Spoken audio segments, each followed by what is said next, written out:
Would you trust someone to fly a plane after watching YouTube videos? Probably not.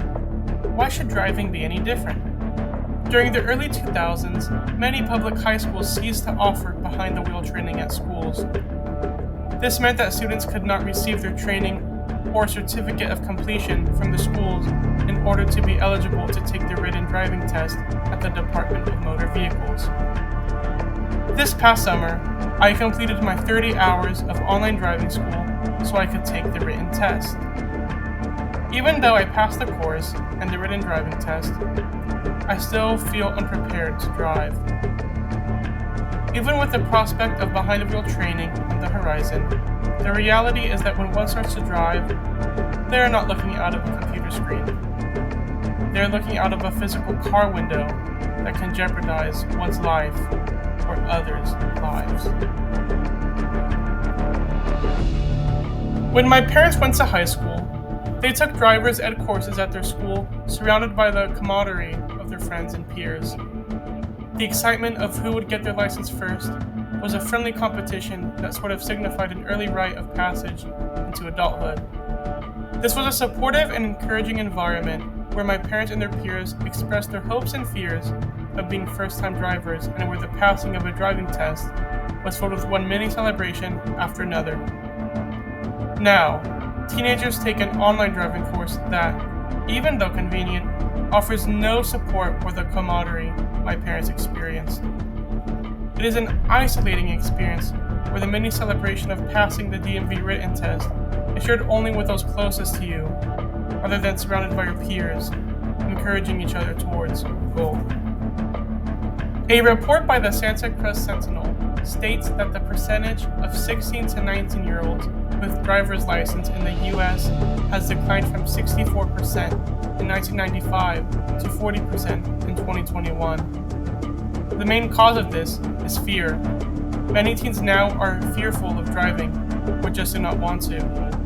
With the introduction of Ubers and Lyfts, metros, buses, and subways, many teenagers figure they can get away with never having to learn how to drive.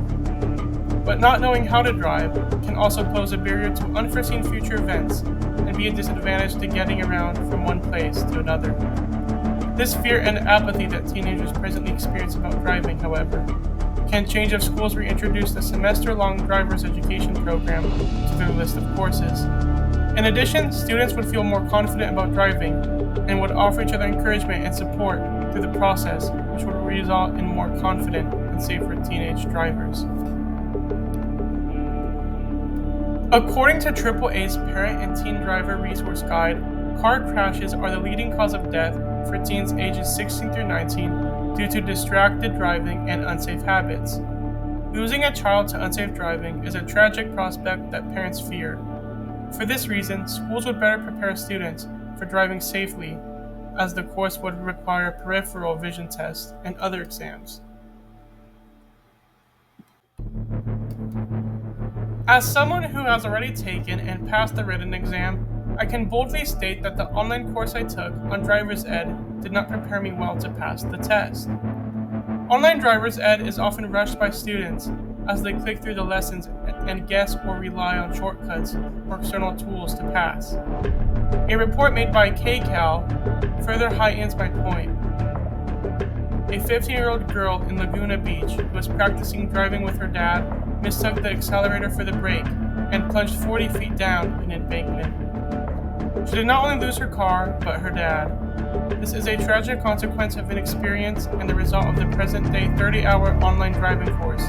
That leaves many teens ill-prepared for the dangers that come along with driving. Such a fast-paced online driving course does not offer the tools a student needs to digest all the nuances driving entails. However, a semester-long driving education course will leave the teenager feeling confident and better prepared to drive. Needless to say, if driver's education were to reintroduce its way back into high schools, driving-related deaths would decrease as schools would better prepare their students and students would be less fearful of driving. It's time to bring driver's education back to our schools, not just to pass the test, but because it will save lives.